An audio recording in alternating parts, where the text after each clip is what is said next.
네, 제가 사회복지 공부를 하면서 실습을 아동센터에서 했습니다. 아동센터에서 한 2학년, 초등학교 2학년짜리를 이렇게 가르치는데 초등학교 2학년짜리가 그러더라고요. 선생님, 척척 박사야? 그래 내가 그렇지, 나 척척 박사지. 어이, 그러면서 그 아동이 칭찬하는 것도 기분이 좋더라고요. 근데 제가 몇 주 지나서 이제 예배 끝나고 우리 셀 모임에 한번 이렇게 남성들 셀 모임에 참여했대. 그때 마음에 그랬어요. 아, 셀 모임에서는 무슨 대화들을 하시고 어떻게 교제를 하나 좀 잘 들어보자. 평소에 내가 말을 많이 하니까 귀가 두 개면은 두 배로 들어야 되는데 반대로 입이 하나짜리가 귀를 더 대신하는 거를 제가 이렇게 생각해서 앉아서 있는데 어느새 제가 혼자 떠들고 있더라고요. 그래서 속으로 야, 이거 진짜 목사 마이크병이라 그러나요? 그 입질은 못 말리겠구나. 이거. 그러면서 그 제 안에 그런 마음을 하나님이 주시더라고. 너 진짜 척하면서 산다. 뭐 잘 모르면서 아는 척하고 별로 가진 것도 없으면서 있는 척하고 교만하면서도 겸손한 척하고 별로 경건하지도 않으면서 경건한 척하고 하여간 너 척척 박사다 너. 그래서 제가 그 아동이 말한 척척 박사가 왜 척척 박사인지 알겠더라고요. 그 내가 좀 스스로 자문했어요. 왜 그렇게 듣지는 못하고 나설까? 그랬더니 제 안에서 답이 들리더라고요. 너 항상 너가 다른 사람에게 어떻게 보일까? 그거 맨날 너 궁금해서 살잖아. 어떻게 하면 인정 좀 받아볼까? 어떻게 하면 조금 아는 것 같고 좀 안다는 거 티내볼까? 너 그러고 살잖아. 그거 왜 그럴까요? 살며시 어렸을 때 봤던 제 초등학교, 중학교 때 그 봤던 이솝 우화가 생각나더라고요. 지금은 그거를 있는지 모르겠어요. 저는 교과서에서 본 것 같은데 아버지와 아들과 당나귀가 이렇게 가요. 아마 당나귀를 장에다 팔러 가는 것 같아요. 근데 이렇게 당나귀를 끌고 부자가 이렇게 끌고 가는데 주변에 있는 사람들 소리가 들리는 거예요. 참 미련하다. 아, 당나귀를 타고 가지. 저걸 뭐 이렇게 끌고 가나. 그 소리가 들리니까 아버지가 탔어요. 그 아들이 이제 고삐를 잡고 끌고 가요. 좀 있으니까 또 주변에 있는 사람들 소리가 들려요. 야, 저 양반은 저거 어린 아들을 태워야지 그래 지가 타고 가나. 얼른 자기가 내리고 애를 거기다 앉혔어요. 그리고 또 한참 가는데 또 소리가 들리는 거야. 저런 불효자식이 있나. 어른을 태워야지. 아이, 못됐네. 그래서 둘이 탔어요. 둘이 타고 가니까 이제 또 주민들 또 주변에 있는 사람들 소리가 들리기를 당나귀가 불쌍도 하지. 어떻게 저 둘씩이나 또 타고 가나.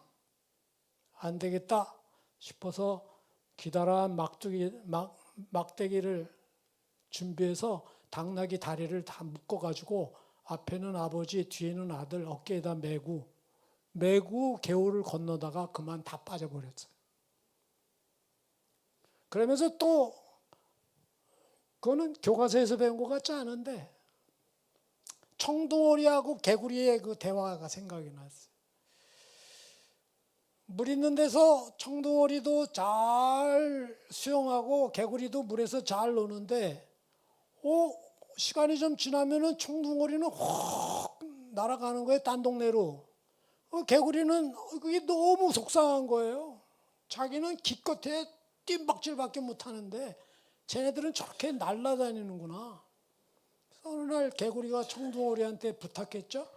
청둥오리들아, 나도 좀 날게 해주라. 같이 하늘 나는 것 좀 나도 좀 맛보자. 어떤 기분인지. 너가 어떻게 나냐 임마. 너는 날개도 없잖아. 내가 하나 아이디어를 생각해냈어. 막대기를 하나 내가 준비했는데 내가 막대기 가운데를 물고 있으면 너희가 양쪽 끝에서 그거를 발로 잡고 하늘을 날아 올라가면 되잖아. 야, 그거 기가 막히다. 그래가지고 개구리가 딱 막대기 중앙을 물고 양쪽에 청둥오리가 비상을 했어요. 그랬더니 또 밑에서 사람들이 이야, 저거 기가 막힌 아이디어다. 저 아이디어 누가 낸 거야? 그 소리가 개구리의 귀에 들렸어. 내가 냈지. 떨어져 죽었잖아. 떨어져.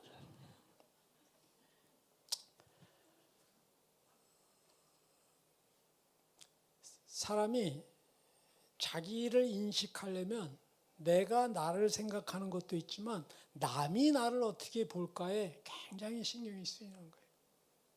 그렇죠? 특히 현대인들은 더 심해졌어요. 그게. 왜 더 심해지냐? 비교 문화 가운데 살아가기 때문에 몇 가지 특별한 현대적인 특성이 더 있기 때문에 그렇습니까? 첫 번째는 SNS 같은 디지털 환경에 빠지다 보니까 좋아요, 인증샷, 댓글, 즉각적인 보상 시스템으로 뇌의 도파민이 거기에 반응을 하는 데 살다 보니까 더더욱 타인의 시선이 나를 어떻게 볼 건가에 관심을 갖게 돼요. 또 현대로 갈수록 성취 중심 사회로 바뀌면서 어떤 성과를 이뤄냈느냐에 따라 어떤 존재인가가 평가가 되기 때문에 뭘 하다가 실패하잖아요. 그러면 나는 루저야, 루저. 이 사회에서 인정을 받지 못하고 사는 루저. 또 이 사회가 절대적인 가치에 대한 기준이 붕괴된 사회를 살고 있습니다. 우리가. 절대적인 가치 기준이 없어요. 왜? 이 동네에서는 그게 맞대는데 저 나라에서는 아니라는데? 전에는 맞았는데 지금은 틀리는데? 그때는 맞고 지금은 틀리고. 시대에 따라 국제 정치에 따라 국내 정치, 사회, 경제, 문화 그거의 변화에 따라 가치가 바뀝니다. 도대체 뭐가 절대적인 기준이라는 게 없어요. 그러다 보니까 사람들이 다 내 스스로 옳다고 느끼면 그것이 옳다. 이렇게 되는 거예요.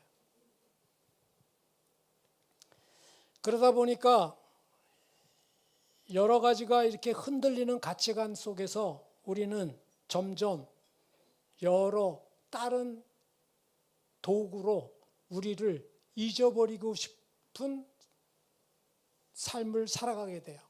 그래서 중독이 생기기 시작합니다. 옛날에는 알코올 중독, 니코틴 중독, 도박 중독 뭐 주로 그런 거였어요. 그러나 현대에 오면서 점점 약물 중독, 쇼핑 중독, 게임 중독, 디지털 SNS 중독, 일 중독, 중독으로 계속 새롭게 막 발전합니다. 그러다 어느 자료를 보니까 자기 중독이라는 게 있더라고요. 이거는 완전히 종합 세트, 자기 중독.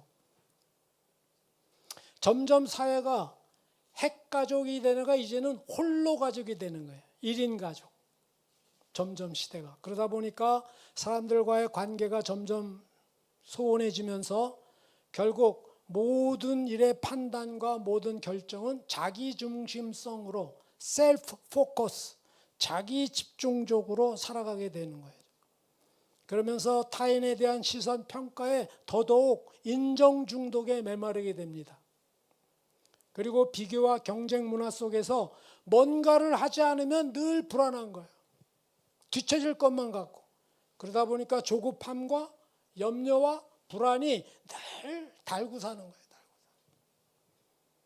이거를 정리하면, 자기 중독을 정리하면 인정받고자 하는 욕구, 실패에 대한 두려움, 사람들 간의 관계에서 오는 상처, 미래에 대한 불확실성 이런 것들이 다 포함이 되는 거죠. 그래서 제가 AI에다가 한번 찾아서 물어봤어요. 자기 중독 체크리스트가 있냐? 자기 진단이 있더라고요. 역시 AI는 똑똑해. 그래서 제가 그 체크리스트 한 30여 문항을 한번 해봤어요. 그랬더니 중증은 아닌데 저도 초기 중독 증세 앞으로 이렇게 중증을 향해 나아가고 있더라고요.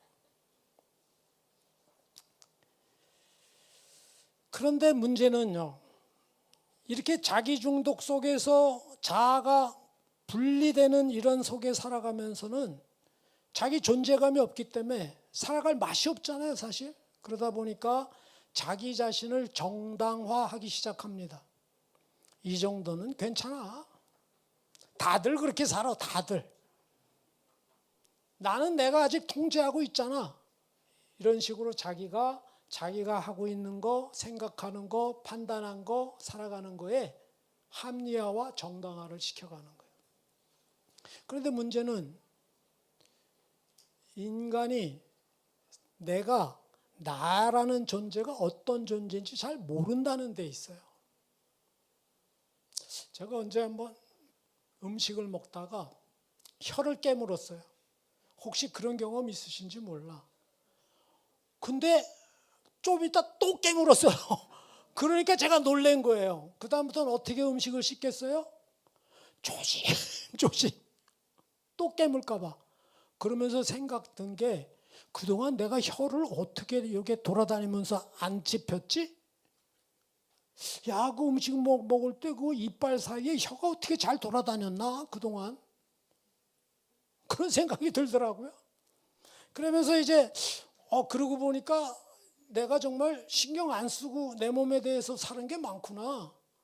내가 음식을 막 먹으면은 그냥 자연스럽게 화장실 가고 싶으면 화장실 가고 배가 고프면 먹고 이렇게 살았잖아요. 그죠?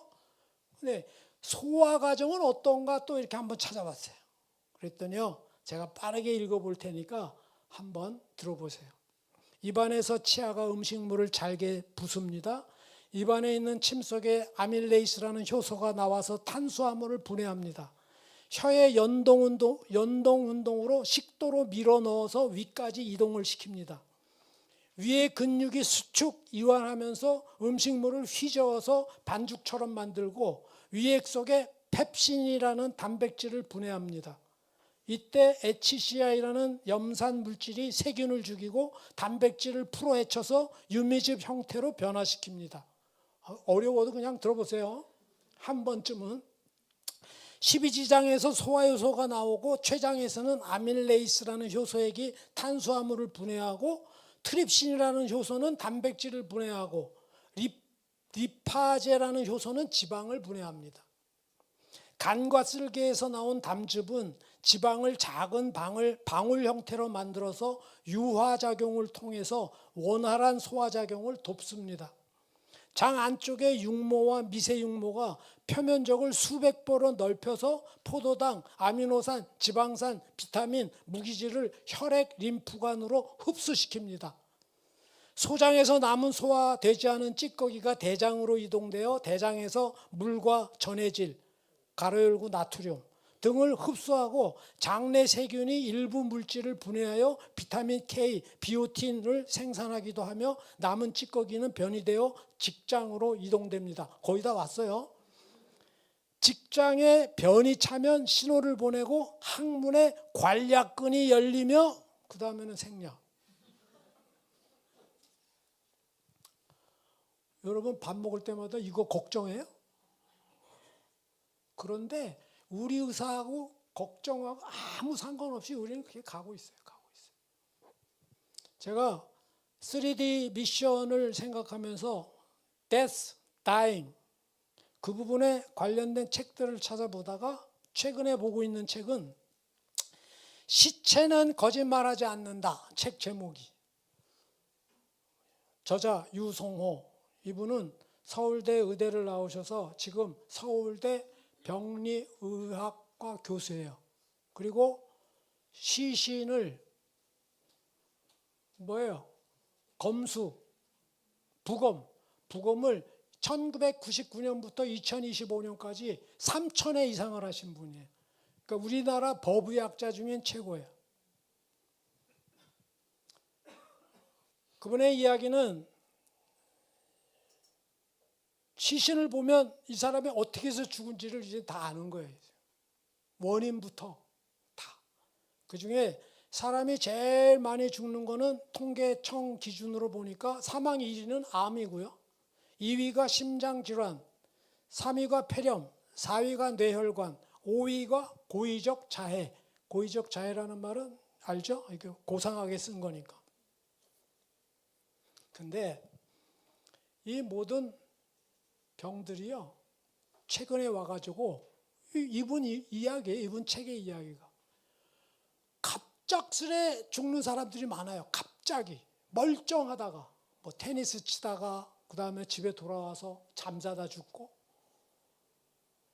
그 왜 그런가 보니까 죽는 이유의 암은 첫 번째 사실은 인식을 못했기 때문에, 인식을 했을 때는 자각 증세가 있을 때는 이미 3기, 4기가 되기 때문에 그게 무서운 거거든요. 근데 심장질환이나 또 다른 기타는 혈관하고 관계된 거는 이거는 예상을 할 수 없도록 갑자기 죽어요. 만약에 뇌류관은 심장에서 대동맥으로 해서 소동맥으로 해서 미세혈관으로 다 우리 몸은 혈관으로 피가 흐르게 돼 있는데 그 미세혈관이 하나라도 막히면 뇌경색 돼가지고 터지면 뇌출혈, 심장에서 막히면 급격한 심근경색, 이런 식으로 죽는 거예요. 그 수많은 혈관 중에 그 혈관 하나가 막히면 그렇게 죽는 거예요. 근데 그 이유를 찾으려니까 그 저자 유성호 교수의 이야기가 대표적인 게 술, 담배가 그렇게 안 좋아요.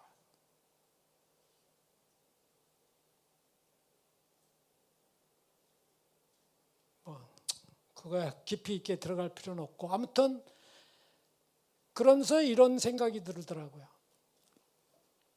사람이 스트레스를 받으니까 다 영향을 받는 거라고 그래요. 암의 원인은 뭐냐? 뭐 원인을 알 수가 없으니까, 암도. 그러니까 이 대표적인 의사들의 공통 의학으로는 스트레스가 그것도 큰 문제다. 여러분, 스트레스 어떻게 생겼어요? 스트레스 조절이 가능합니까, 그게? 나 지금부터 스트레스 안 받을 거야. 그러다고 안 받아져요? 이 육체의 모든 것도 우리는 모르고 그거하고 연관된 정신 상태에서 오는 이 영향력도 우리는 모르고, 그거보다도 영적인 거는 더 몰라요. 더 관심도 없고. 제가 생각하기에는 AI가 AGI 시대가 됐든 ASI가 됐든 범용 뭐가 됐든 간에 진짜 AI 쪽으로 해답을 구할 수 없는 건 뭐라? 나는 누구인가? 사람은 누구인가에 대한 답은 AI가 못 줘요. 나는 누구인가를 못 준다고. 그래서 저는 그런 뜻에서 보면은 그 기원전 5세기에 소크라테스가 한 말은 아주 정말 기가 막힌 말이에요. 너 자신을 알라. 이 자기 존재가 누군지 우리 스스로가 모를 때, 아까도 설명드렸지만 제일 먼저 나타나는 증상은 나를 속이는 것부터 시작됩니다. 나를 속이는 것. 속일 수밖에 없죠. 왜? 아까 말한 그런 여러 증상들 속에서 우리가 존재를 하고자 하려면 내 스스로가 속아야 내가 존재하고 싶은 생각이 드니까. 그러면 나도 속고 이제 남도 속이게 되는 겁니다. 남도 속일 때 그렇게 마음이 불편하지 않아요. 왜? 이미 내가 속았기 때문에. 그래서 오늘 본문에 갈라디아서 6장 7절 8절로 2절 속에서 제목이 스스로 속이지 말라, 이거를 정했어요. 왜? 2025년 이제 거의 말에 들어가면서 가장 가장 중요한 거는 하나님 앞에서의 정직입니다. Honest to God. 지금 뭐 세상 사람들이 성탄절, 뭐 크리스마스 캐롤, 뭐 그리고 하지만은 그 세상 사람들이 기다리는 성탄절하고 하나님의 백성이 이 땅에서 기다리는 성탄절하고는 하나님 앞에서의 정직한 자만이 그거를 알 거예요. 오늘 갈라디아서 6장 7절 본문의 말씀을 한번 다 함께 읽어보겠습니다. 시작. 스스로 속이지 말라. 하나님은 업신여김을 받지 아니하시니 사람이 무엇으로 심든지 그대로 거두리라.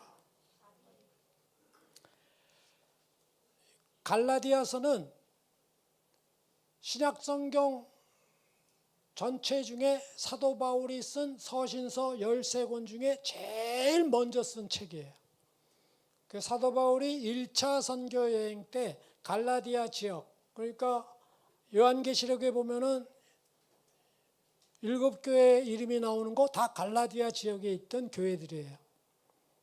근데 주로 갈라디아서의 내용을 보면 율법과 복음의 관계라든지 혼합 복음에 대한 위험성이라든지 이런 거를 이야기하면서 아주 강하게 지적을 합니다.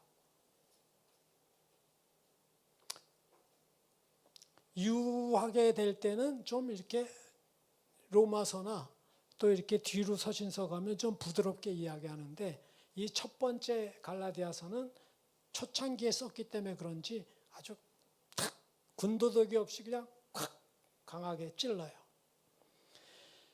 스스로 속이는 거는 왜 그렇게 되는 것일까요? 스스로 속이는 것은. 그것은 갈라디아서 오늘 본문이 들어있는 6장 3절에 이런 규절이 있습니다. 만일 누가 아무것도 되지 못하고 된 줄로 생각하면 스스로 속임이라. 그 오늘 본문 나중에 여러분 성경을 쭉 보면 1절부터 쭉 보면 자기를 돌아봐라. 자기가 속이는지 아는가 생각하라. 그런 내용으로 쭉 나오는 거예요. 이 자기를 속이는 것 중에 기본적인 그렇게 되는 이유는요. 자기 스스로 의롭다고 옳다고 여기기 때문에 그래요. 왜 그럴까요? 인간은 스스로 자신이 인생의 주인인 거로 알고 오직 자기가 주인이 되어서 자신이 옳은 대로 자신의 욕망과 육체의 욕심대로 육체의 소욕대로 살아가기 때문에 나는 옳은 거예요.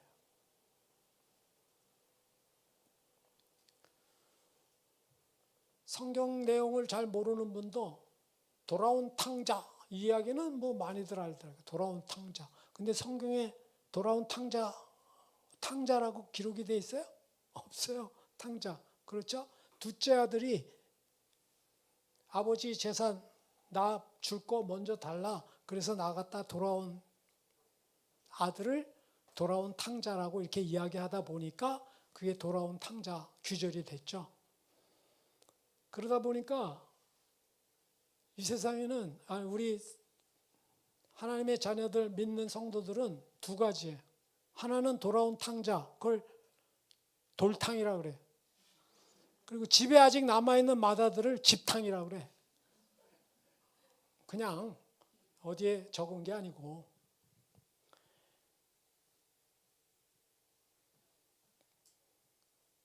저는 그걸 생각해 보니까 원래 집탕이었다가요. 돌탕 됐다가 다시 집탕 돼서 잡탕이 된 것 같아요.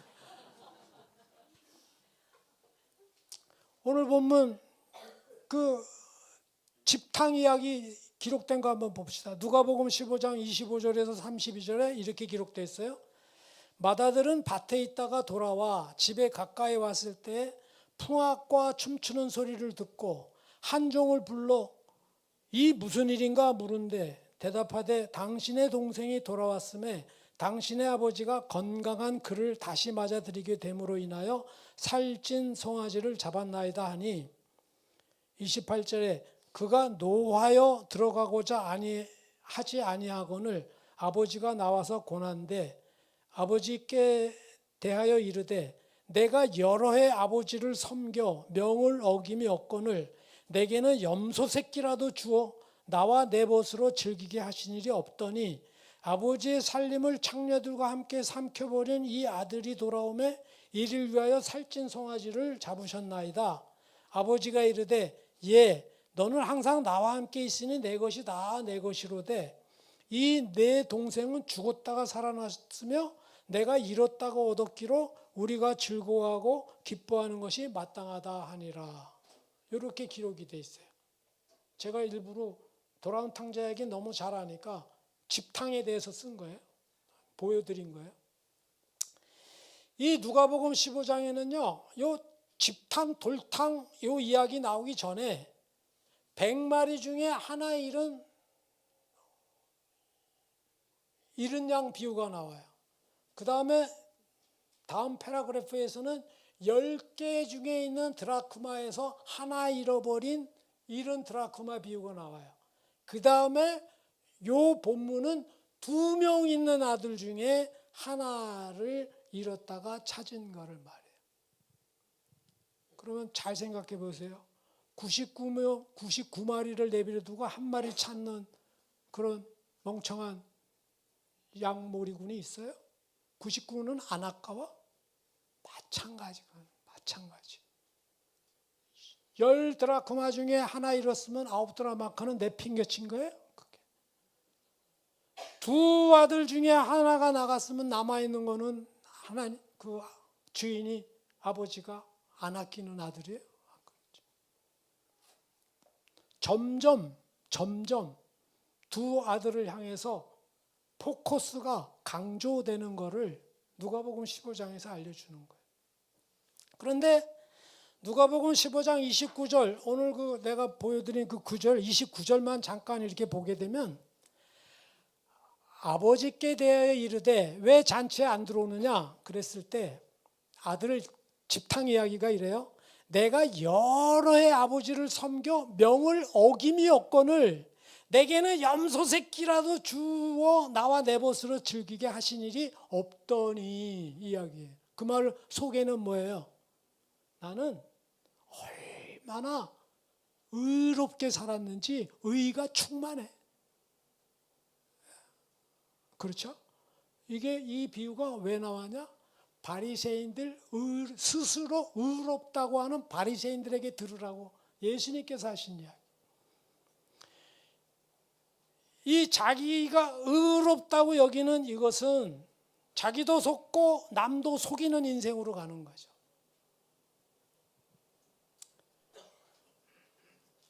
근데 우리가 여기서 죄에 대해서 한번 생각해 봐야 돼. 죄. 왜냐? 스스로 의롭다고 생각하는 사람은 그러면 자기가 죄인이라고 생각할까요? 안 할까요? 이제 이 생각이 들어가잖아요. 그래서 죄의식과 죄인식이 다릅니다. 제가 가끔 이렇게 좀 국어 공부를 하는 것 같아요. 근데 그 규명을 분명하게 해야 돼. 죄의식은 죄를 자기에게 고발하는 거예요. 소위 자기 정죄에 빠지기 쉬워요. 죄의식. 그래서 수치심을 갖게 되고 자기 혐오를 갖게 되고 두려움도 갖게 되고. 그런데 죄인식은 죄를 자기에게 고발하는 게 아니라 하나님께 고발하게 되는 거예요. 그래서 죄의식은 하나님에게로부터 숨게 되고 죄인식은 하나님께 나아오게 됩니다. 대표적인 예로 구약에 다윗과 사울의 이야기가 많이 비교되죠. 죄질을 따지면 다윗이 엄청 큰 죄를 졌어요. 사울은요 그냥 뭐 양 하나 숨긴 거 같고 전쟁을 나가야 되는데 자꾸 백성이 다 무서워서 돌아가니까 자기가 사무엘을 못 기다리고 자기가 제사 지낸 거 그거 2개예요. 예? 법정에 쓰면 누가 더 형벌이 클 거예요. 그러나 성경이 말해주는 다윗과 사울의 평가는 다윗은 하나님의 마음에 합한 자라고 하는 평가를 받는 이유가 다윗은 죄인식을 해서 하나님 앞에 그거를 토로한 거예요. 정직하게. 그러나 사울은 죄책감에 죄의식 속에 그냥 있었던 거예요. 신약에 와서도 베드로하고 가룟 유다하고 똑같은 두 제자가 죄짓기는 다 죄졌어요. 뭐 베드로도 뭐 저주하면서 3번씩이나 부인했죠. 그것도 만만치 않죠. 그러나 베드로는 자기의 죄를 제대로 인식을 해서 그거를 다시 만난 예수님 앞에 자기를 고백을 해서, 그러나 가룟 유다는 스스로 죄의식에 사로잡혀 자살도 꾸몄어요.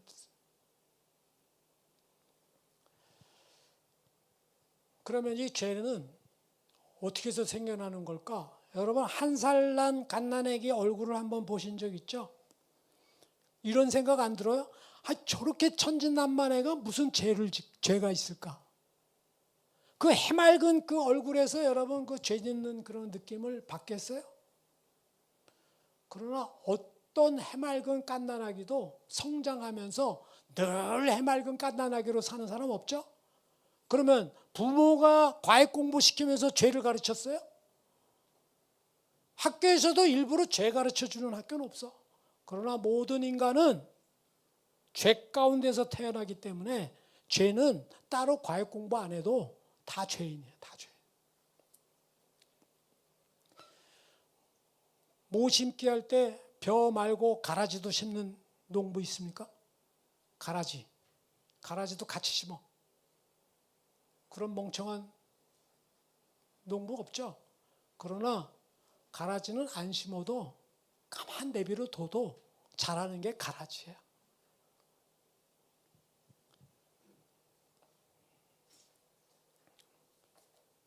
우리 스마트폰을 많이 쓰는데요. 스마트폰 앱이 많아요. 삼성에서는 그 앱을 돌리기 위한 운전 체계인 프로그램 구동이 바로 안드로이드라는 운영 체계가 깔려 있어요. 그 위에서 많은 앱들이 구동되는 거예요. 안드로이드 그 운영 체계는 보이지 않죠. 마치 우리 컴퓨터의 윈도우 체계에서 컴퓨터가 뭐 돌아가듯이 아이폰은 이제 iOS라는 운영 체계가 있죠. 그 운영 체계 위에서 뭐든지 다 돌아갑니다.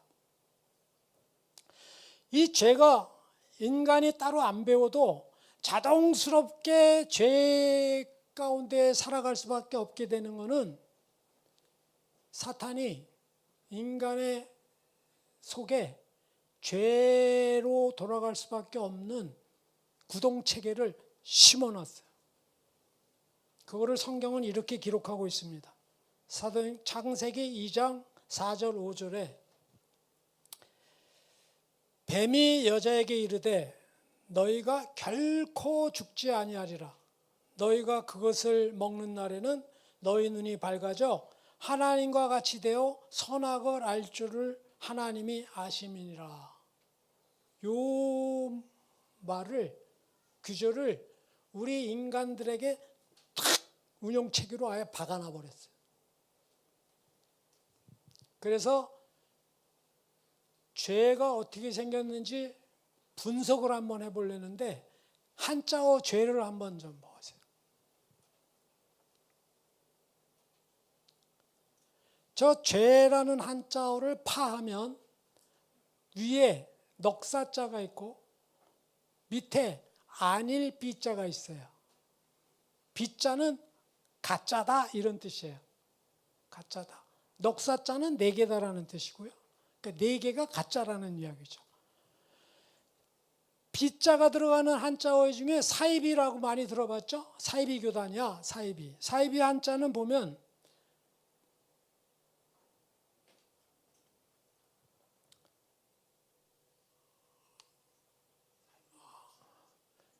없어? 사이비의 한자어는 닮을사 이을이 아닐비예요. 닮았지만 아닌 게 사이비예요. 그러면 네 가지 사탄이 심어놓은 인간 속에 심어놓은 죄의 운영체계 네 가지는 뭐냐? 네 가지를 정리하면 눈이 밝아진다, 선악을 안다, 결코 죽지 않는다, 하나님같이 된다. 이 네 가지. 그래서 눈이 밝아진다. 인간은요, 이성과 지성으로 실제로 자기가 뭔가를 다 보고 눈이 밝아져서 판단하고 안다고 생각해요.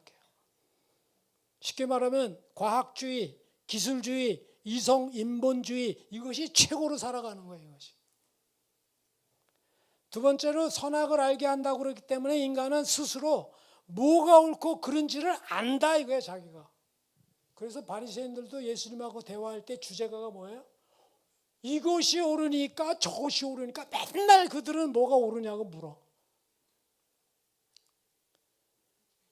그 말 속에는 나는 옳고 넌 그르다, 이것이 깔려 있는 거죠. 결코 죽지 않는다. 여기 계신 여러분들 모두와 저는 늘 죽는 거는 생각 안 하고 살아요. 우리 가족 장례 때도 장례 예배를 인도하는 저 자신도 죽음하고 나하고는 조금 거리가 있는 거로 생각하면서 장례 예배를 인도하더라고. 죽는다는 존재를 잊어버리고 살아요. 마지막으로 하나님같이 된다라는 쪽에서 인간이 자신은 피조물이라는 존재를 잊고 마치 내 인생의 주인이 내가 하나님인 양 이렇게 살아가는 거예요. 이 네 가지 구동되는 운영체계를, 죄의 본질을 사탄이 우리에게 팍 심어넣어 준 겁니다. 그래서 우리는 지금 개신교에서는 성탄절, 부활절 이거 아주 기쁘게 맞이고 준비해요. 그게 나쁘다는 거 아닙니다. 좋습니다. 그런데요, 캐톨릭에서는요, 부활절 앞두고 사순절이 있죠. 사순절 40일. 그리고 성탄절 앞두고 대림절 4주간이 있죠. 이때 뭐하냐? 7가지 성례 중에 우리 개신교는 세례와 성만찬을 합니다. 근데 나머지 5가지 성례 중에 뭐가 있냐? 고해 성사가 있어요. 그 고해 성사를 1년에 2번 의무적으로 하게끔 하는 절기로 진행합니다. 왜?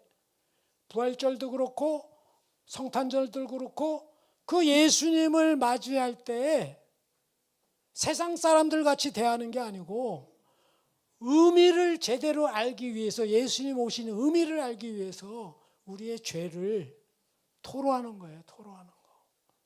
그렇다고 우리 개신교에서 고해성사라는 말은 아니지만 하나님 앞에 정말 내 자신이 어떤 모습인지 이 대림절 기간에 우리 죄를 들여다보고 자복하고 정직하게 하나님 앞에 내놓으라는 이야기입니다. 그래서 오늘 본문에는 사도 바울은 성령에 대해서 이야기를 합니다. 왜? 이 사탄이 심어놓은 이 운영체계에 우리 인간 스스로가 그걸 해결 길이 없어요. 그래서 성령의 이야기를 하는데 갈라디아서 6장 8절 오늘 본문 갈라디아서 6장 8절을 함께 읽겠습니다. 시작.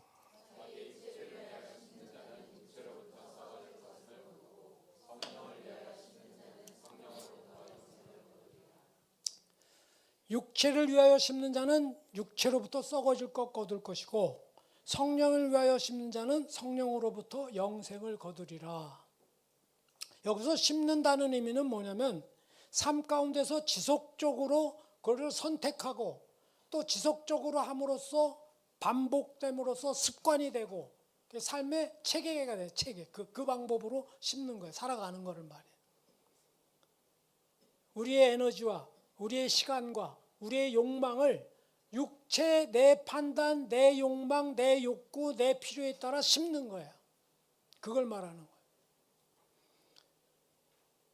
한마디로 이 육체라는 말 속에는 하나님 없이 스스로가 인생의 주인이 되어서 인간 자기의 중심성 갖고 살아간다는 이야기를 말하는 겁니다. 종교적인 외식도 포함이 돼가지고.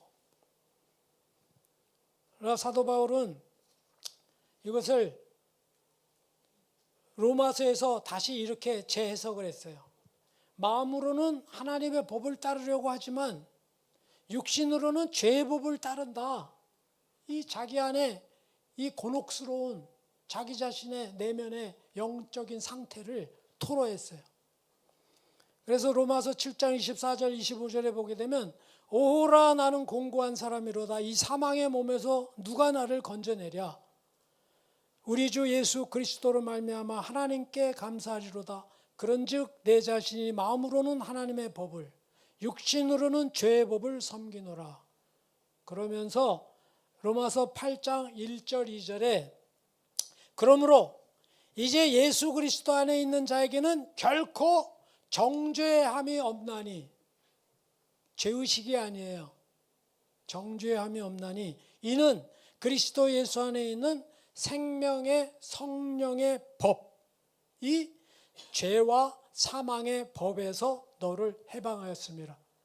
여러분, 온 우리 육체도 그렇고 우리 소화기능이나 모든 거나 온 자연 가운데 심겨진 자연 법칙도 그렇고 다 법칙 가운데 우리하고 의논해서 움직이는 게 아니잖아요. 영적인 법칙도 우리가 의지로 되는 거가 아니고 성령의 법이 우리를 다스릴 때에 가능하다는 겁니다. 그러면 생명의 성령의 법으로 살아가기 위해서는 어떻게 우리가 신앙생활을 해야 될 것인가? 이것이 굉장히 중요해요. 그 다른 말로 표현하면 어떻게 우리가 나도 속고 남도 속이 쪽으로 가지 않고 스스로 속이지 않는 신앙생활을 하려면 정직한 기도를 올려야 됩니다. 정직한 기도. 여러분, 다윗이 쓴 시편의 대부분이 감사 시도 많지만 사실은 자세히 보면 대부분 탄식시요, 비탄에 빠져서 원망하는 시요, 그런 내용들이에요. 다. 누구한테? 하나님한테. 신앙은 사람들을 대상으로 믿음의 대상이 아니죠. 사람이. 우리는 늘 상처받는 이유는 사람에게 너무 믿음을 줘서 그래요. 사람은 믿음의 대상이 아니고 사랑의 대상이고 믿음의 대상은 하나님이 하나님. 그렇기 때문에 우리들의 모든 속상한 거, 상처받은 거, 뿔 따고 나는 거, 힘든 거, 낙심하고 싶을 수밖에 없는 좌절하는 거 다 하나님한테 그대로 올려. 그대로. 그런 거는 다 숙여놓고 온 세상을 구원할 것 모양 그거 필요도 하죠. 열정이. 그러나 사실은 하나님이 우리에게 원하시는 거는 너 정직하게 나한테 이야기해. 정직하게. 여러분, 어느 자녀가 무슨 잘못된 일을 저질렀을 때 부모가 불러다가 그거를 이야기할 때 자녀가 숨기고 합리화시키고 그럴 수밖에 없다는 거 이야기하고 막 이렇게 꼬리를 잡고 길게 늘어뜨리고 빼면 어떻게 돼요? 그렇죠? 그러나 자녀가 잘못했어요. 정말 잘못했어요. 안 그럴게요. 그랬는데도 이럽니까 부모가? 그냥 끌어안죠. 그래. 주님의 품에 안기시라고는 하는 게 정직한 기도인 거예요. 정직한 기도. 시편 51편 10절 11절 다윗이 밧세바를 간음하고 나서 나단 선지자의 지적에 자기의 죄의식에 들어가서 자기의 죄가 뭔지 깨달아 토로하는 기도가 나옵니다. 시편 51편 10절 11절을 함께 다 읽겠습니다. 시작. 하나님이여 내 속에 정한 마음을 창조하시고 내 안에 정직한 영을 새롭게 하소서. 나를 주 앞에서 쫓아내지 마시며 주의 성령을 내게서 거두지 마소서. 요거 2026년 핵심 구절이라고 생각하고 암송하면서 살아가시기 바랍니다. 저도 그러겠습니다. 기도하겠습니다. 하나님, 대림절 마지막 주일 주님 오심을 기다리며 저희들이 이 땅에 신앙인으로 살아간다고 하지만 하나님, 정작 주님이 왜 이 땅에 오셨으며 나하고는 무슨 관계인지 정작 그 의미는 깨닫지 못하고 오직 자기를 속이고 남도 속이며 인생을 헛되게 시간을 보내고 살고 있는지는 모르겠습니다.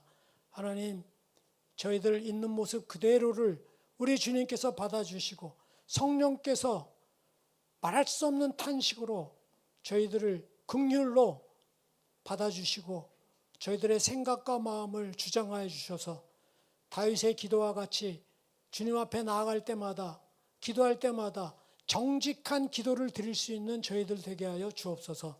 그리하여 저희들의 하나님 앞에서의 정직을 보신 주님께서 하나님의 나라와 의를 구하려고 애쓰는 저희들의 마음을 이쁘게 받아주셔서 저희들의 원하는 이 땅에서의 삶에 필요한 모든 상황이나 조건들까지도 하나님께서 더 축복된 인생으로 이끌어 줄 줄 믿습니다.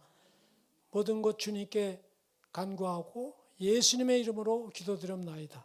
아멘.